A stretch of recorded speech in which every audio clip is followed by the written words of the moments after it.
And we're live. Okay.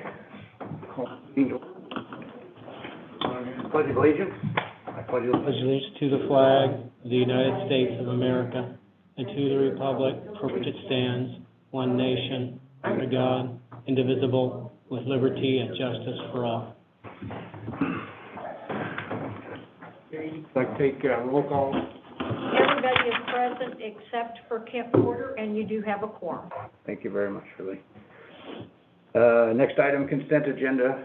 Has everyone had a chance to look at the previous minutes from the meeting in April, in March? Any issues? Entertain a motion. So moved. Second. I have a motion and a second. All those in favor? Aye. Okay, we'll move on to next business. First item is the State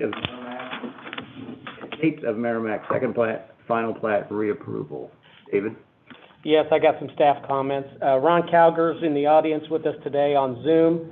He's with AGC Engineers representing the owner, Merrimack Development, on reapproval of the Estates of Merrimack Second Plat, Final Plat. I'd like to maybe do a share screen, if I can remember how to get my screen shared. And maybe the host, maybe Ryan can let me screen share. You're good. Thank you. We'll go to this agenda packet here. And I'm going to scroll down to, I'll do the aerial map. So as I said, Ron Calger is in the audience with us today representing Merrimack Development. The plat would subdivide 3.95 acres into 12 single-family residential lots around a cul-de-sac with associated right-of-way and easements. This is phase 2 of the Estates of Merrimack, which is actually the third phase of the Merrimack subdivision. The villas at the south end were the first phase several years ago. We went through a preliminary plat reapproval, and they modified that villas plan. It was going to include all three phases, but they modified to include single-family residential, and it's sold pretty well. The final plat was previously approved in 2018, but the developer focused their attention on Cottonwood Creek, and we saw those three phases go up pretty quickly. Now they're ready to move forward with the remainder of this subdivision. The final plats consisted with the approved preliminary plat, and the engineering plans have already been approved. The subdivision agreement was submitted the first time that this was approved. That would allow the parkland fee to be collected at the time of building permit, which is a standard process. Staff recommends approval of the Estates of Merrimack Second Plat, Final Plat with the following conditions. 1, submit a revised plat if necessary. 2, approval of engineering plans prior to construction. 3, submit a copy of the DNR land disturbance permit, which we have in hand. 4, install and maintain sediment and erosion controls. 5, submit covenants and restrictions document for review. They'll probably just submit an amendment to their previous HOA documents to add this area into the existing. 6, payment of the parkland fee, which will happen at the time of building permit. 7, payment of the 1% engineering review fee. 8, submit maintenance guarantee for public improvements after completion. 9, submit as-built drawings for the public improvements after completion. 10, record the final plat within a year of approval. 11, record the ordinance, covenants and restrictions document and any off-site easements with the final plat. And 12, develop the site in compliance with all city codes, conditions, requirements, plans, and payment of fees and taxes. This application, as its final plat, will be forwarded to the Board of Aldermen for final approval. That's the end of the staff comments. And Ron Calger is in the audience if there are any questions for him. If you'd like, I can switch to the plat drawing itself. It shows you a little bit of the layout. We've got the cul-de-sac that extends south from Merrimack Drive. We've got 12 lots around that. The further south lots are a little deeper. That's the end of my report. Ron, do you have anything you wish to add to that? Chairman Riley, it's a pleasure to be here with you tonight. I don't have anything, like David said. It's a reapproval of a previously approved plat in substantial, I think, exact conformance to the approved preliminary plat. So here for any questions. Thanks.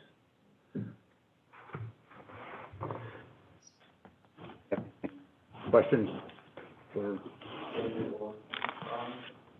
Nothing's changed from the time we approved it before. No, we don't, exactly. Oh, as far as the plat itself? Yeah. It's the same plans, same plat and everything. It's just because they didn't construct it within a year and get the plat recorded, it has come back for reapproval, yes. Okay.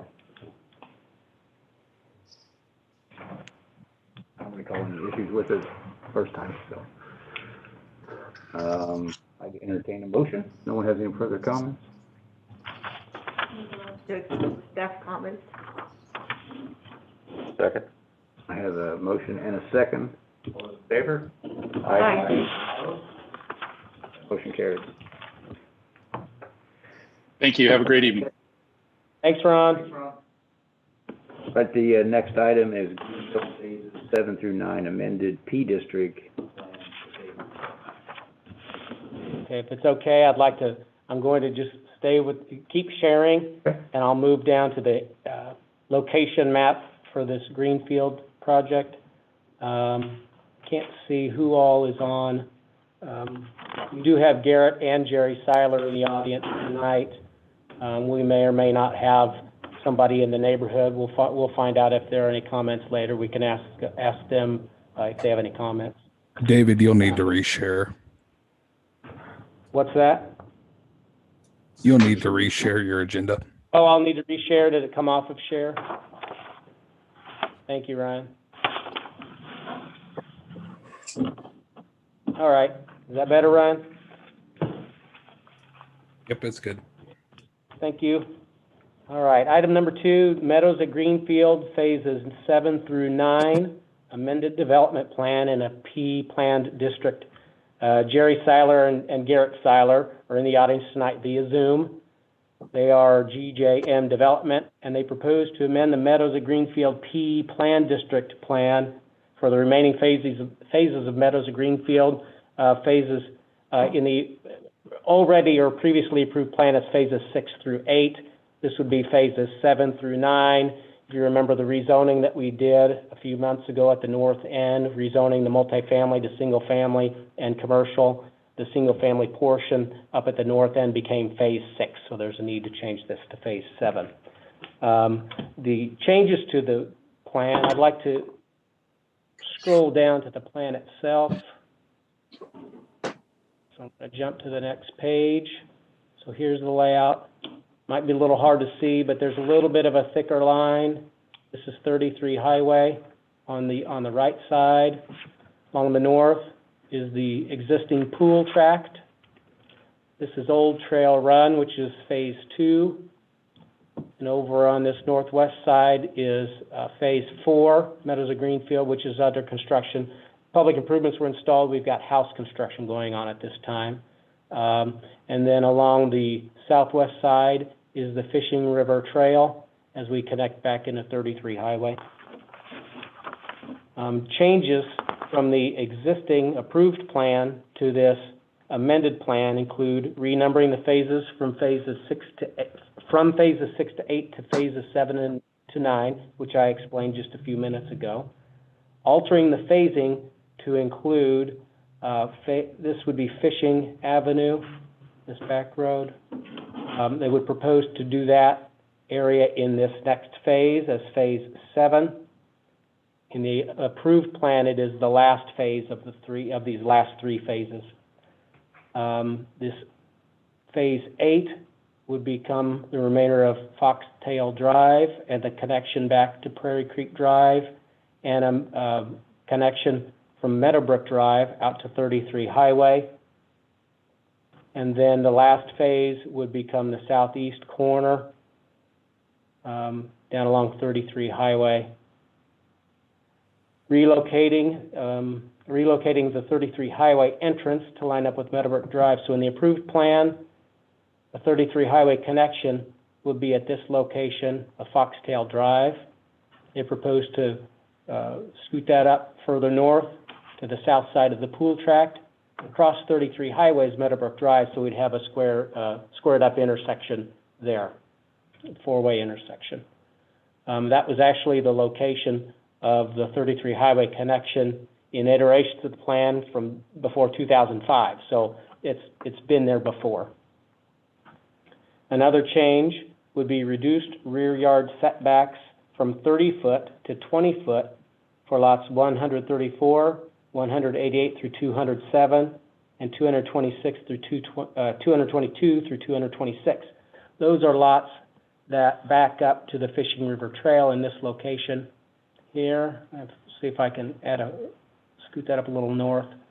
So you can see maybe there's a little extra line along the back of the trail. If you remember in some of the previous phases that back up to the trail, they dedicated an additional strip to the city for the trail because there are some areas where we have trees that we maintain or some swales that we maintain and we mow along the trail. On some of these remaining lots that back up, especially these shorter lots along the middle of Fishing Avenue, they like to build a little bit bigger houses, and so reducing that setback will allow the bigger houses that they've been building in Greenfield to continue to be built on those lots as well.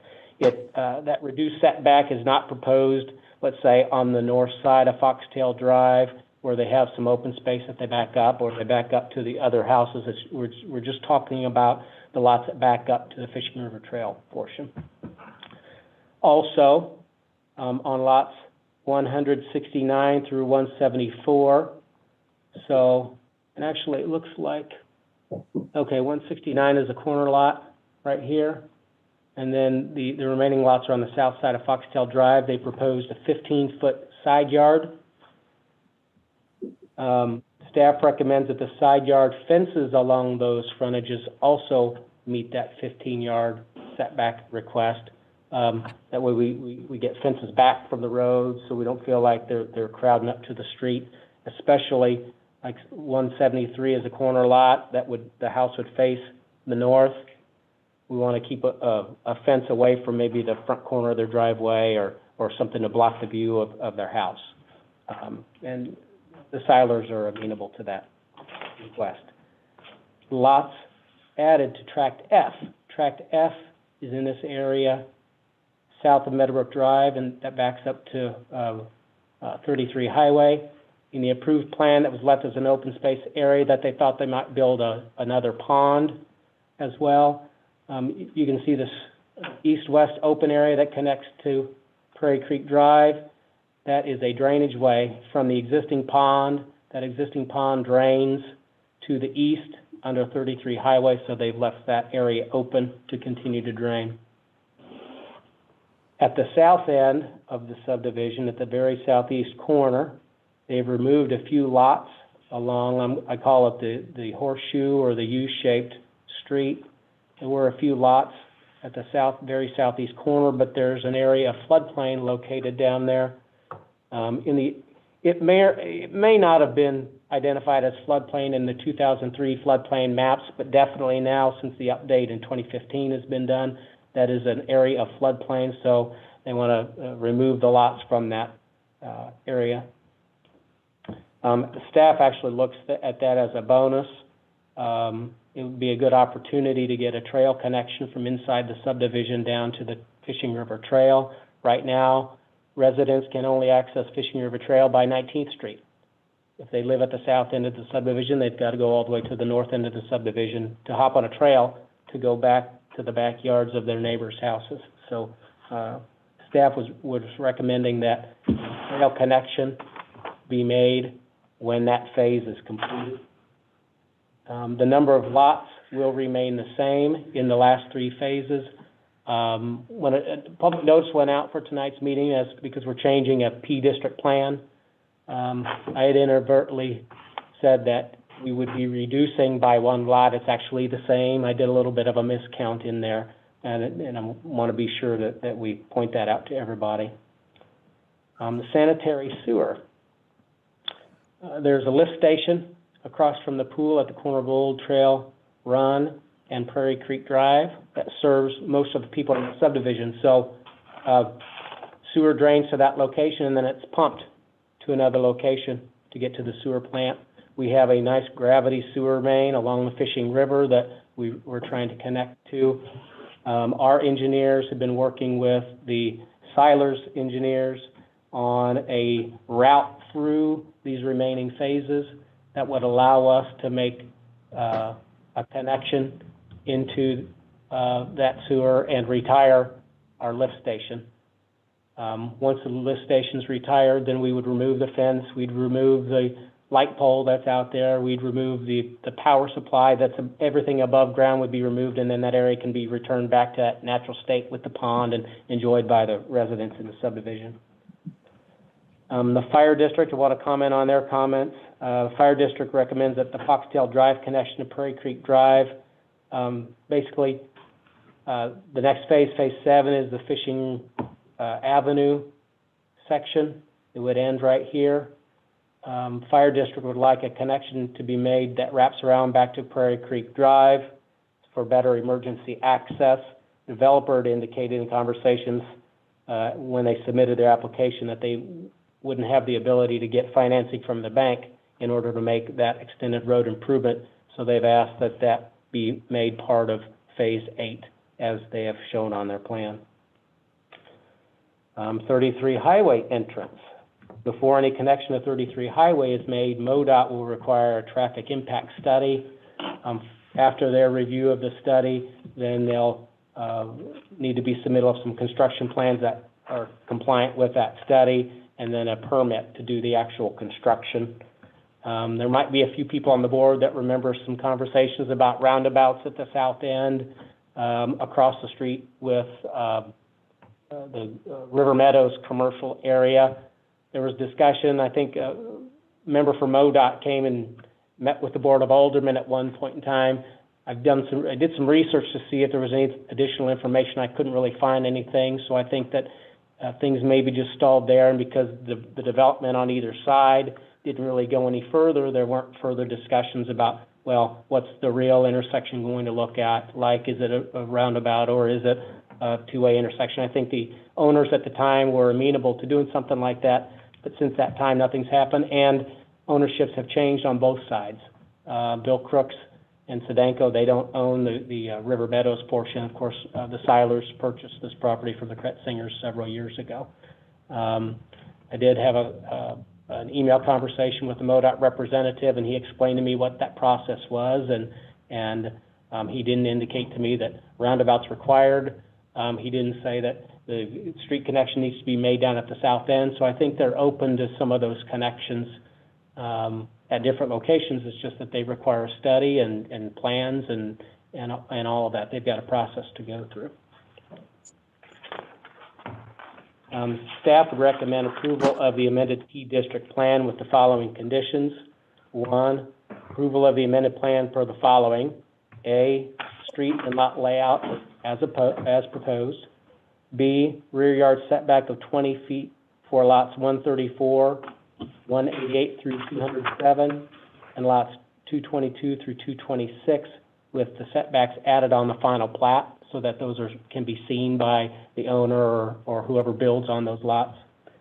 A side yard setback of 15 feet along the side streets for the corner lots 169 through 174, again with setbacks added on the final plat so that they can be delineated. And E, all lots to comply with the standard minimum lot size requirements. This layout doesn't identify that the minimum lot size of 75 by 110, so we want to make sure that the lots do comply with that as they come through our final plat process. And then F, connection to the Fishing River Trail to be made through Tract N as part of Phase 9. Condition number 2, submit a revised development plan if necessary. 3, sidewalks along all open space tracks to be constructed as part of the public improvements. 4, provide a gravity sewer connection for future disconnection of the Greenfield lift station. And 5, develop the project in compliance with all city codes, conditions, requirements, plans, and payment of fees and taxes. This application before the Board of Aldermen for consideration at their meeting next week. Silers Garrett and Jerry Seiler are available if anybody has any questions. You will want to open for a public meeting. I didn't identify that on the agenda itself, but it needs to be done, and we can look and see if anybody in the audience or in the audience on Zoom maybe raises their hand, identify that they have a comment or a question. Thanks. All right, thanks, David.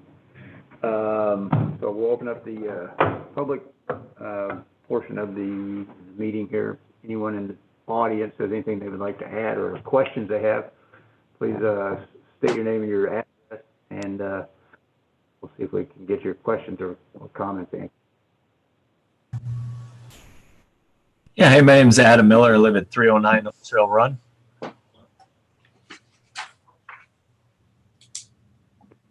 Okay, go ahead, Adam. We got you. All right, thank you. Garrett, how you doing today?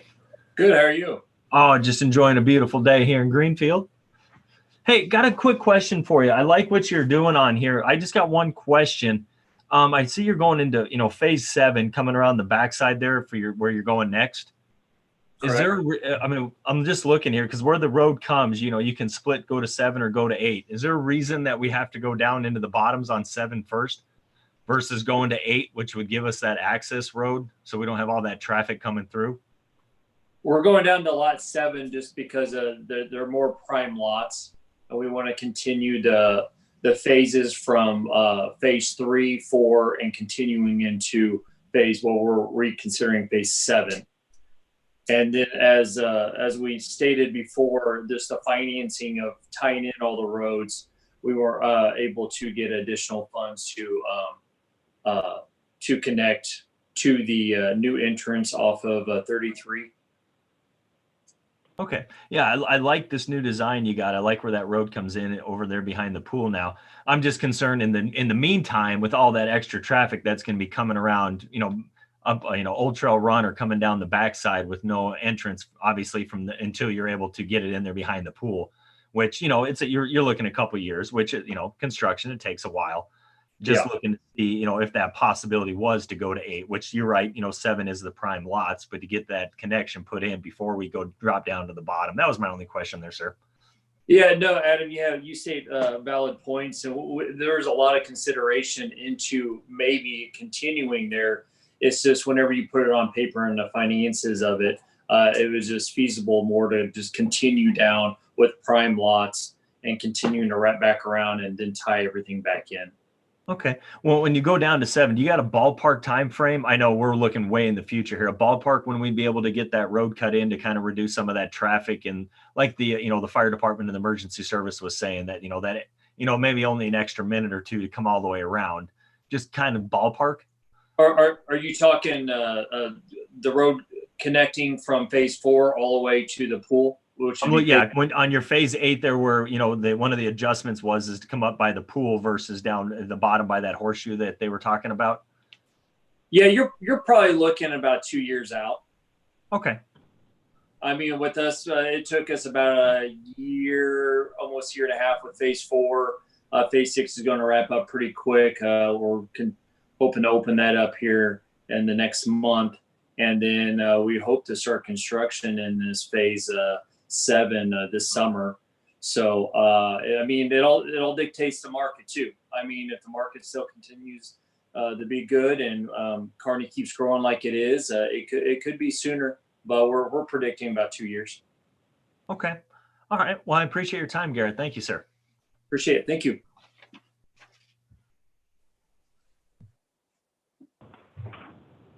Anyone else? Yeah, my name is Sean Warfield, and I live at 2210 Prairie Creek Drive. Adam expressed my concern too, just the traffic, that all of this traffic's now going to just be coming down Prairie Creek or through that 19th entrance for the next 2 years. That's just going to be a lot of additional traffic on those 2 streets.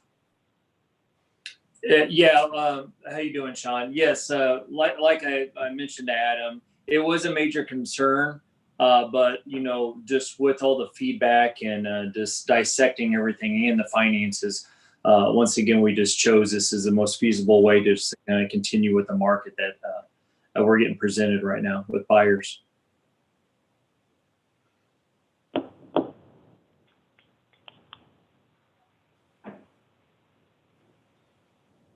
Okay. Anyone further?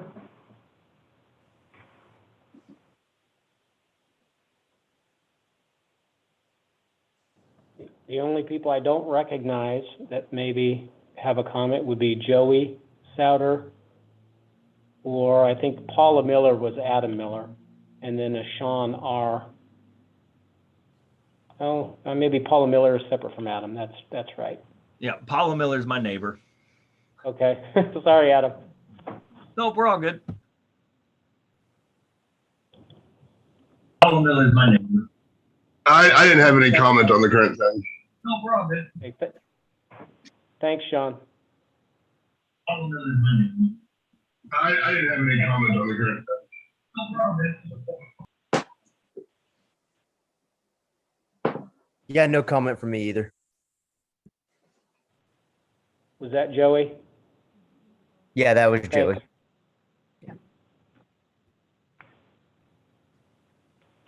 We do have Miss Paula Miller raising her hand. Paula, if you could unmute, please. Thank you. Okay, can you hear me? Yes. Okay, so is the exit off of 33 into the addition, is that out? As of right now, the city would like to see it put up by the pool. And then we have to go to the state to see if the state will let us put it in at the pool or put it in anywhere. And that will go into the phase. It'd be phase 8. Phase 8, that'd be the next phase. That connection, if the state lets everybody does it and then the city is okay with it, it will go into the next phase. Yeah, so the maybe explain a little bit more, Paula, too, and everyone's concerns. When Greenfield's first owners developed phase 1 and then continued to phase 2, before we took it over and purchased it, we continued with phase 3. Before phase 3 was developed, you actually only had one way in and one way out through phase 1 all the way to phase 2. By us opening up phase 3 and connecting it to where the village of Greenfield is, it allowed everyone to kind of do a loop-de-loop all the way through. And then with us connecting, starting phase 4, it allowed phase 2 to connect with phase 3. And then I know it's inconvenient for a while, but within 2 years, it's all going to tie it back together onto 33. So that street that they're doing all the construction on now behind us at lot 106, what is the name of that street? Foxtail. Old Trail Run. Old Trail Run. I'm on Old Trail Run. What is the name of the street behind us that's being constructed? Foxtail Drive. Okay, so where will that street end up? So were you able to see that map? Foxtail Drive will actually connect 4 all the way to where the existing pond is. And then you basically go north and they'll tie into, sorry, I'm looking at my map right here. Okay. Yeah, Paula, can you see the map? I shared the map. Can you see it now? Yeah, we're on now. Okay. So if you can see the hand move, this is Old Trail Run. Okay. And then this is phase 4 Foxtail Drive that's under construction behind you. Yes. Okay. So in phase 8, Fox Trail Drive continues southeast, goes around the existing pool where the lift station is, Yes. and then turns north and becomes Prairie Creek Drive. And then at the south, this is the pool right here on the south side of the pool. There would be a connection to 33 Highway called Meadowbrook Drive. Okay, so the way I'm looking at it, there's at least 100 lots that will be built on. So we're kind of depending on all of that construction to be on that one street, Foxtail. And then it won't go through for a while. It still has to back up and go down Fox Trail Run to hit 19th Street, right? Correct. Okay. Right now, we are proposing to do 35 more lots. Okay. And then when we do the next phase, when that road goes in first, then although houses will have a way out while we are building them. So this, oh, you can't see that. So the Fox Trail Run will continue until those 35 houses are built, and then another road will go in. Correct. Yes. Okay. Yeah, so you got 35 more houses that's going to impact the traffic flow as of right now. Okay, I understand that. Thank you for clearing that up, and I see where we're going with that. I have another question. Could somebody take that hand and go back up to Old Trail Run? Okay, right behind 106. Right here. Mhm. Yeah. Okay, if you go straight back to where the new houses are. No, the other way. Oh, is that right? Okay, Bruce says I'm wrong. Okay, so those are the new ones that are going in? No, Correct. that's currently, yeah, their house is being built or not already completed right there. Exactly. So if you Yeah. continue on down that road, if Fox Trail Run goes all the way down the other way, if you're going the other way, the new street, that land back there is continually flooded. That field that's vacant right now, that's blooming purple. Yeah, so right now, all that will be engineered out once we start putting roads in and everything. Right now, if David, go up to say lot 57, 157, right in the middle of the page. Right there is probably where that big mountain of dirt is. If you Right. look, Yeah. So And- we're using all of that dirt to bring the road up, like what we did in phase 4. So we're going to bring in more dirt to get the actual road, so all the drainage will be precise to what we need. Okay. What's going on? Okay, so thank you. That clears that up too. Thank you. I noticed that at the back of, let's see, Linda Clemens told me the name of that street. At the back of Foxtail Run, and anyway, they started working on the green space, and I saw some like turquoise grass pad and some nice rocks put in there. Are you familiar with what I'm talking about? Yeah, that's in between phase 2 and phase 3 in the villas. Yes. So what my question is will there be some kind of something like that in the green space behind us and the Millers and the Minders back in there? Will that green space be developed and taken care of in that same manner? Yes, you're correct. That's the process that will continue to grade out, put rock to establish the flow of the water, and then put weed mat down and seed mat to actually get vegetation to grow. Okay, do you probably won't see that happening until those houses are sold and finished? Correct. We have to wait until all construction's completed. If not, it's just constant flow of water and debris going down in there. The reason why you see a lot of the grass pad and everything going in phase 3 is because we're about 90% capacity over in there. So that's when we went ahead and started finishing that up. Okay, so those houses behind us, once they're sold and have their grass in, will the green space be taken care of? Yes, whenever, depending on the season and the time, yes, that will be. Yes. Yeah, where phase 4 ends now, we only Yes. got 4 lots to sell. Yeah. So once this winter or next spring, everything from there up to the north, we'll regrade, reseed, and put the mat down. Mm-hmm. From the south end of phase 4 up to the north end of phase 4. We'll dress that up this fall or next spring. Okay, I'm actually looking out my window at it right now, so. Okay. I Yeah, can that see. takes you behind phase 4, right?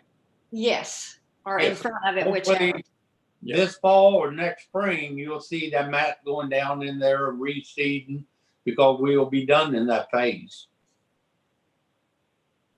Okay. And then will they continue to mow that green space, or will they let it go into natural prairie grass? No, that'll be mowed for the HOA. Okay. Okay. Bruce, have you got anything else? Thank you so much for your time, and thank you for organizing this meeting. We really do appreciate you listening to us and taking this time to do this. Thank you, Paul. Thank you. Miss Miller, real quick, could we get your address for the record, please? Yes, 305 Old Trail Run. I believe Linda told me that was lot 106. Perfect. Thank you very much. Thank you very much.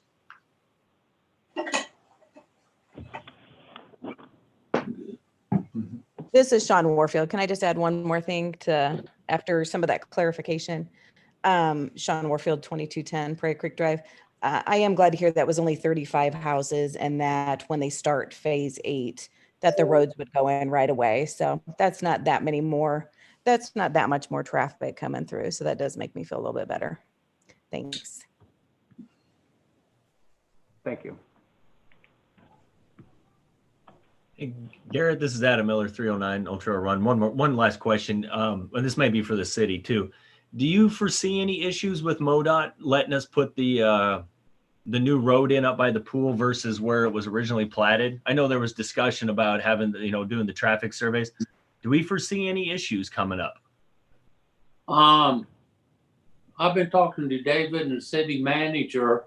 The city manager was the one that asked if I was be willing to move it up by the pool where it first put on in, I think, 2000.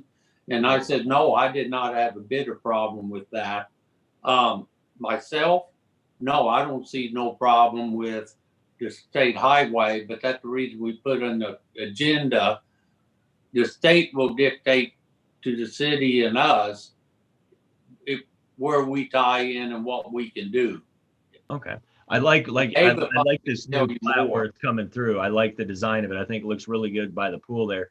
I'm just curious that, if the city, sorry, not the city, if the MoDOT, gets a stick going and decides not to allow it, then do we have a plan B or C, or are we just going to tie into Greenfield or Prairie Creek? They shouldn't have a problem at all, because where we presented Meadowbrook Drive to tie into, right across the street, there's a turning lane right there. So as you can see in a lot of subdivisions that are adjacent or across from each other, it's very common that MoDOT allows that to happen. Okay. Yeah. Like I said, I like your design there, Garrett, where it's coming in, and yeah, I like everything about it. It just makes me curious the way that, you and the city were chatting here a bit ago about if there may be with traffic surveys, and if the MoDOT decides to put the squash on it, then what do we do? Well, it's no cost to MoDOT. It's our cost as a developer. So they just want to be safe, and it don't cost the city or the state highway any money. We have to pay for the widening of the road. Yeah, as David mentioned earlier, they'll do a traffic study and everything, and then at that point in time, they'll either approve or deny, which I don't see any problem with them denying it. Okay. Well, awesome. Thank you for the clarification there, Garrett. Thank you. Mr. Seiler, may I speak? Yeah. This is Paula, 305 Old Trail Run. So if that were to go, if that road were to cut into that, is that right where the road goes to the high school? No. That's not the same road? No. Okay. That's 19. Actually, it is, Garrett. Yeah. Meadowbrook Drive is the south side of the campus property. So yeah, I apologize. I thought you meant the main road on 19th Street. I apologize, Paul. No, I did mean the one that goes, to the high school, because that there is a lot of traffic right there, and there's the nursing home, that's the facility there. So I heard somebody say earlier something about a roundabout or some, and I know MoDOT will look at the traffic and decide. I know that, but that is a major intersection, and our kids, come in and out of there pretty fast. Yeah, and once again, MoDOT will dictate all that. We have no say in it. Neither does the city. MoDOT will actually review our plans and kind of give us their study. Thank you again. All right, thank you.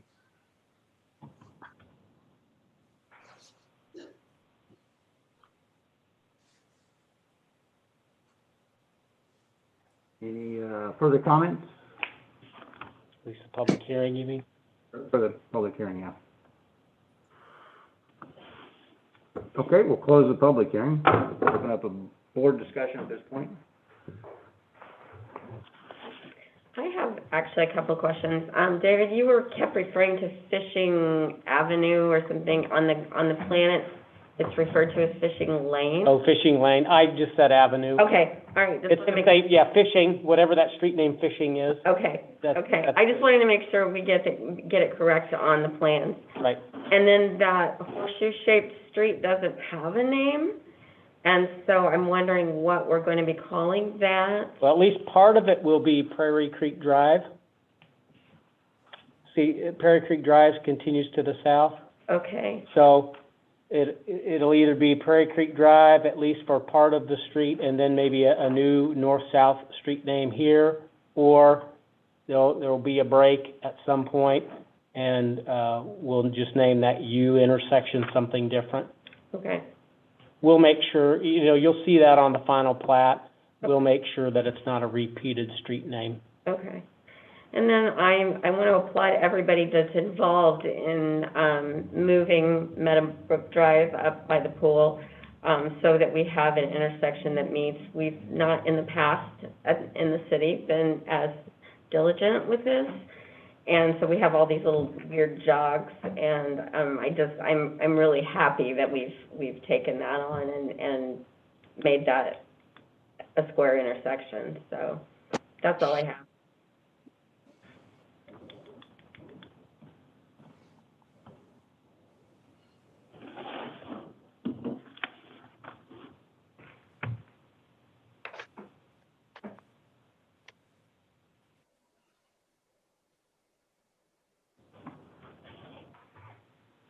Board comments?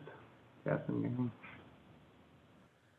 Okay, well, some of the comments, entertain a motion.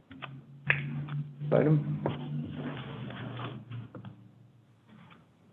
Make a motion to approve Greenfield Phase 7 through 9 amended P District Plan with staff comments. Recommendation. got a motion? I'll second that. Got a motion and a second. All those in favor? Aye. All those opposed?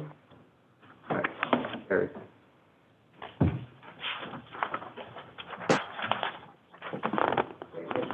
Item C, Noah's Landing preliminary plat, replat, and I see an item D is the final plat. You want to kind of squeeze those together? Right, okay. Well, I'll probably do them separate, but I can give both reports at the same time if you want to do that. Yes. And again, these are also reapprovals, plans that were done and approved in 2018 that weren't started and are seeking reapproval tonight. I'd like to move to share my screen again. And I'll go to the simplified layout of Noah's Landing preliminary plat. Actually, I'll go to the location map first. People are familiar with the layout of Kearney. There's a nice 35-acre piece right in the middle, basically in the middle of town, the older part of town that was undeveloped, that has been farmed for many years. It was owned by a farmer named Hap Albright, who I think he died, and then the property sold to another property owner in right before that original preliminary plat in 07, so somewhere around 2005 to 7. It's not yet developed since then. Jim Robertson acquired the property a few years ago, and so he's the current owner, as Robertson Properties. And so I'll move to the simplified preliminary plat, which is basically just a lot layout, familiar square shape of the property. Bob Parks is here online today with Weiskirk and Parks Engineering representing Robertson, and they seek reapproval of the Noah's Landing preliminary plat.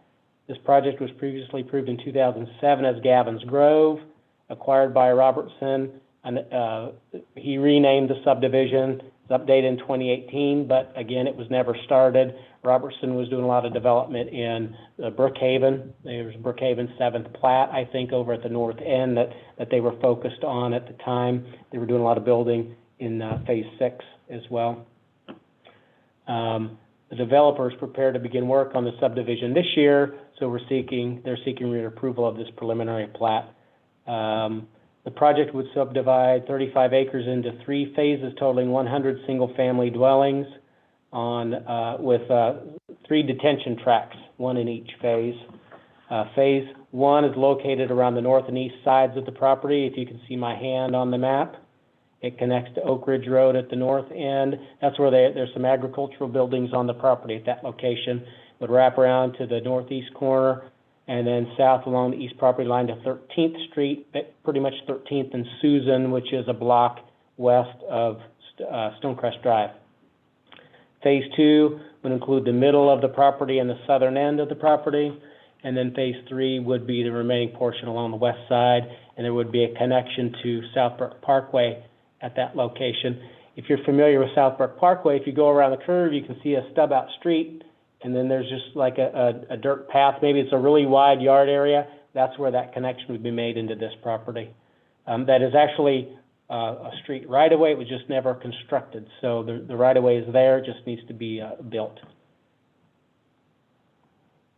Staff recommends reapproval of the Noah's Landing preliminary plat with the following conditions. I'm kind of doing a summary because it's a reapproval of something that we've done before. 1, further plat revisions be made if necessary. 2, installation of landscaping on the detention tracts per the original preliminary plat. Very original plat. It might have been hard to see in your packet. It had some landscaping proposed in each of those detention tracts, and the board specifically required at that original approval in 2007 that landscaping be installed per that plan. 4, parkland fees should be paid at the time of final plat or by agreement with the Board of Aldermen on a lot-by-lot basis at the time of building permit. And 5, development of the project in compliance with all city codes, conditions, requirements, plans, and payment of fees and taxes. Now, there's not a public hearing scheduled because there was no rezoning, and the time delay required a reapproval. We did send letters to property owners within 185 feet, not necessarily to point out it's a public hearing, but as a courtesy letter to say, hey, something's going on with the property that has never developed in the years that you've been here. We want to let you know that that's happening.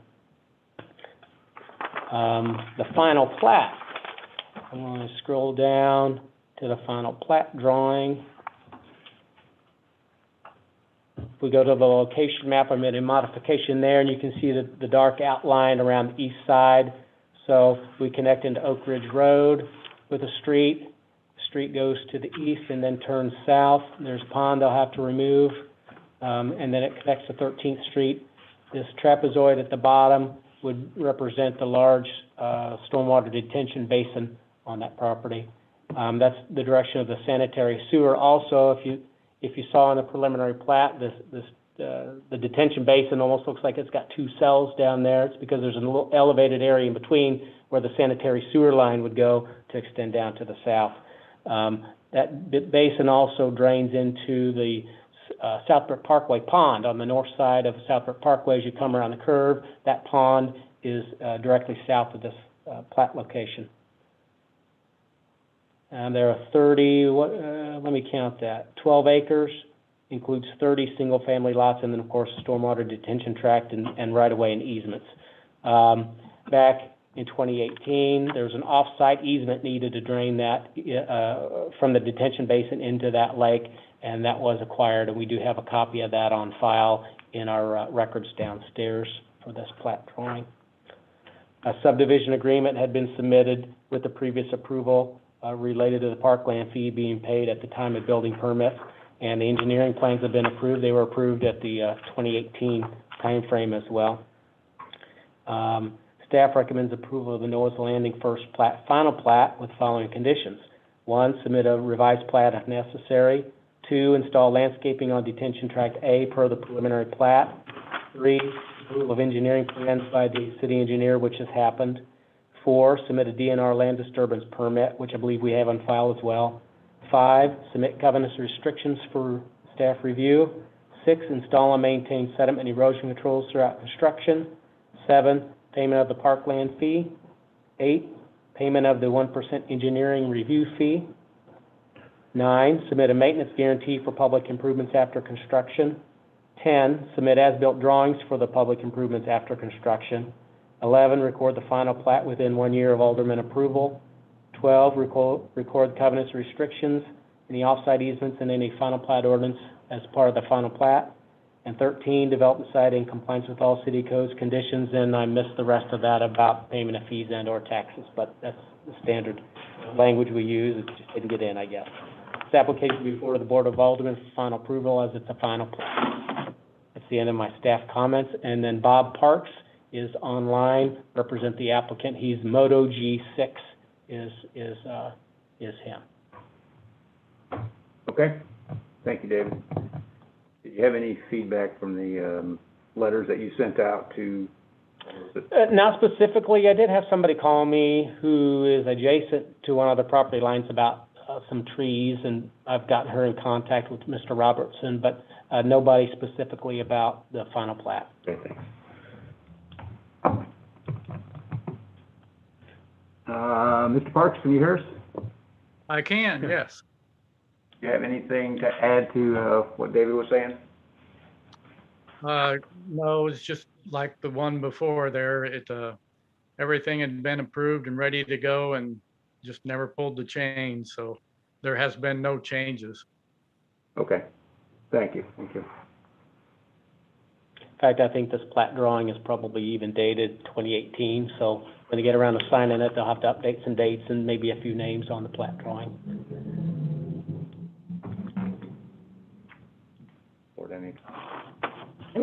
Nice street night for me, apparently.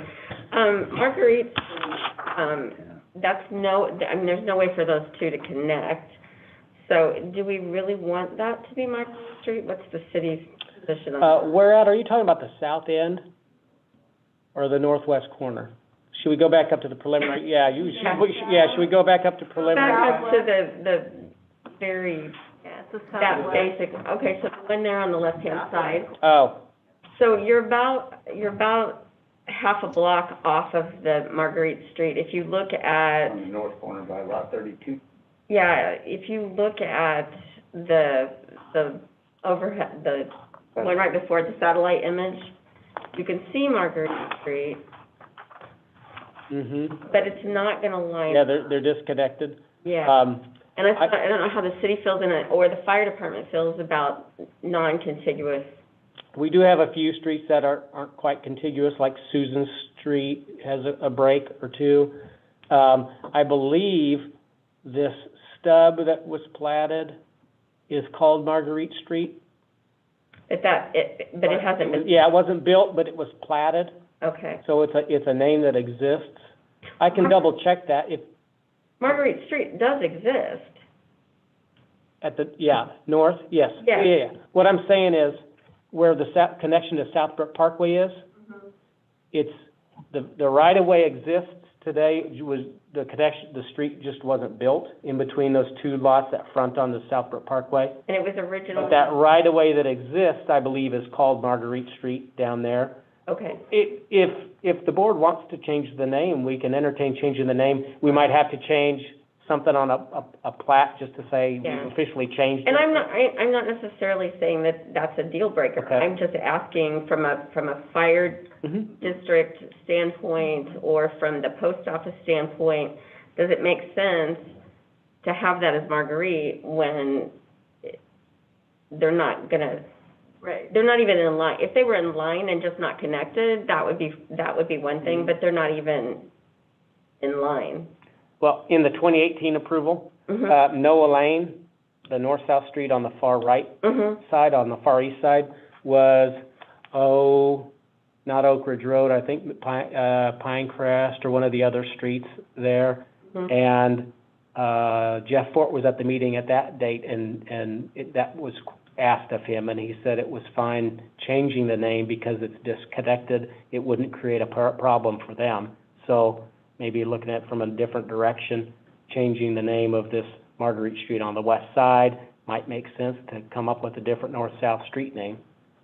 I think the intent when they did that South Marguerite Street in the beginning, 35 years ago, it probably was thought that would connect to the original Marguerite Street.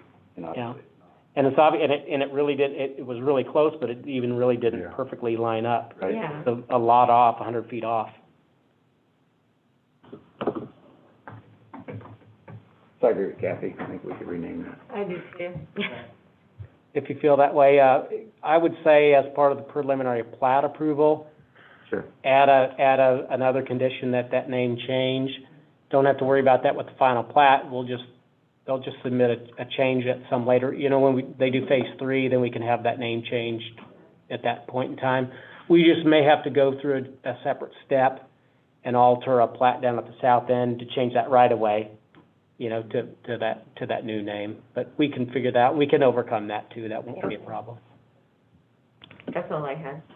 So, keeping in the theme of the streets, I would like to say I'm very pleased to see this having 3 access points to this neighborhood, because that is a problem we run into a lot, where we have these dead-ended neighborhoods that aren't great for access, especially for emergency purposes. So it's nice to see that on here. Yeah, it's pretty easy when you've got some stubs there existing that really help to do that. Tie it all together.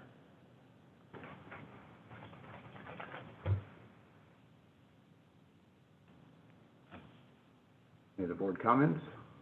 Questions? Okay, I'd entertain a motion.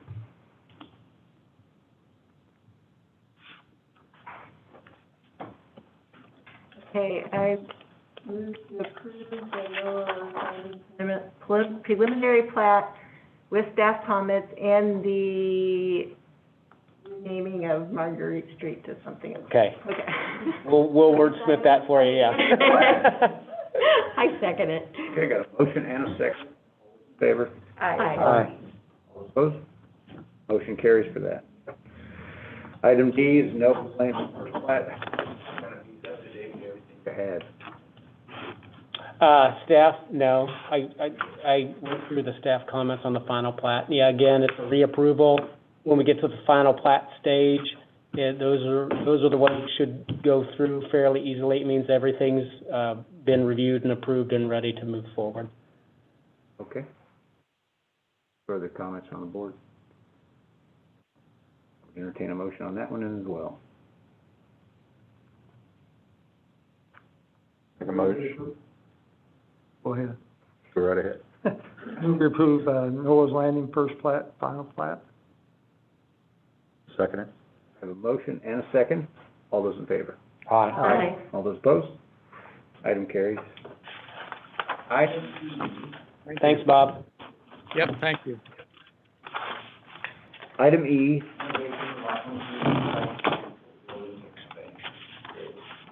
Yes, sir. The last one. Travis Hedrick is in the audience today. He joined us. He's with Hedrick Construction, representing K&R Wholesale today, who proposes to construct a 6,400 square foot, I call it accessory building. It's a separate building than what's there today, on Lot 23 Innovation Drive, which is actually addressed as 990 Premier Drive. It's a corner lot on the east of Sandbar Drive in Innovation subdivision, or Innovation Business Park, I'm sorry. I'm going to do a share screen. I'll go to there's the location of the property. So this is Sandbar Drive going north and south, Innovation Drive going east and west. This area would be the detention basin, so there's the drainage way that runs in through the middle of Innovation. This building here under construction is Travis's building. That's where he will be housed. Now I'm going to scroll down to the little site plan drawing so you can see the property. There's the existing building at the, say, the west corner. A little darker shaded area would be the new building. A site plan approval is required when a building's over 5,000 square feet or more than 50% of the existing structure. At 6,400 square feet, a site plan is required. Scope of work also includes additional parking spaces in this back parking lot that they've got, or use it as storage as well. It'll include additional sidewalk. For some reason, at the initial stages of the development or of this property, they only built the sidewalk about 2/3 of the way up Innovation Drive. they'll extend that sidewalk to the end of the property line. You know, for a while there, the street didn't go all the way up either. There was a section of street that was added when the detention basin was constructed too, so it's a little easier now to get back into that area.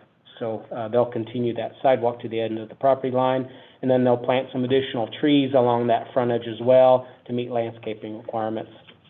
The new building will be an all-metal brown structure. I'll scroll down to the building elevations, a fairly simple building. David, if you wouldn't mind sharing your screen. Did it have to unshare? Yeah, you stopped sharing. Okay.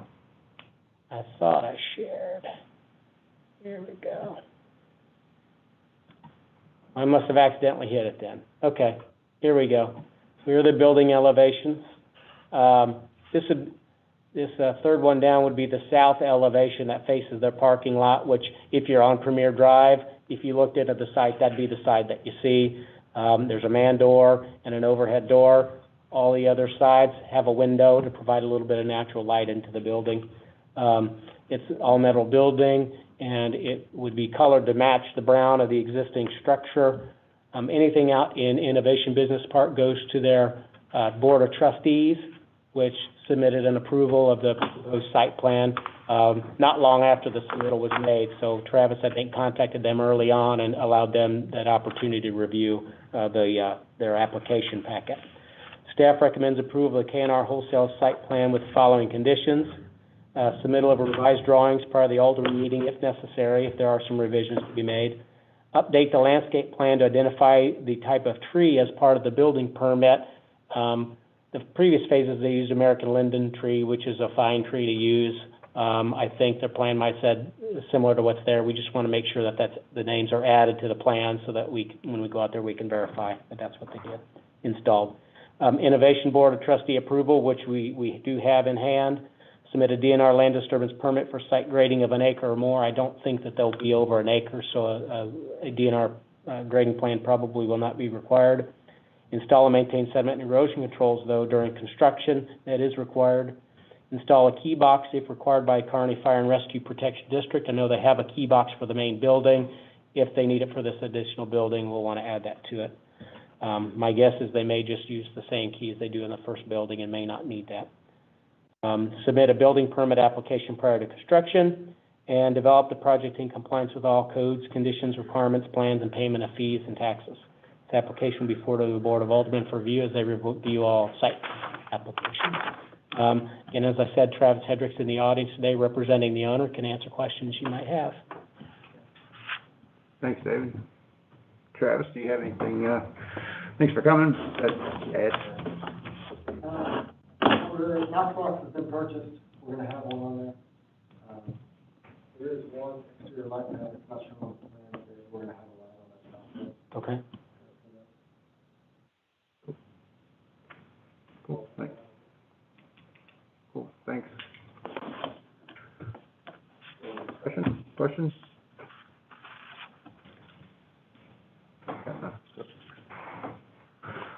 Okay, if not, then I will also entertain a motion. Item E. Your turn, Scott. All right, I'll make the motion to approve the Innovation Lot 23 site plan or building expansion.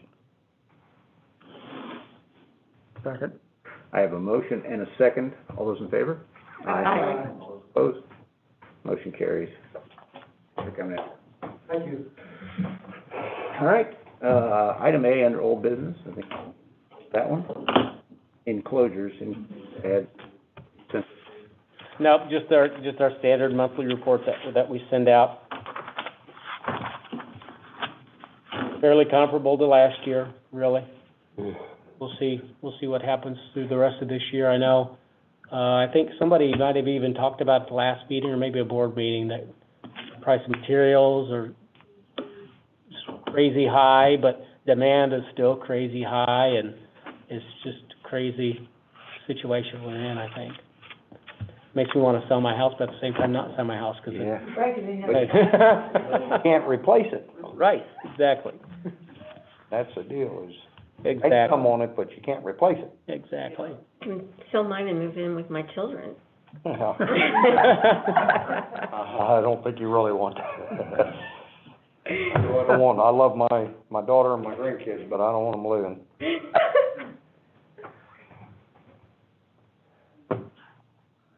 No other comments, entertain a motion for adjournment?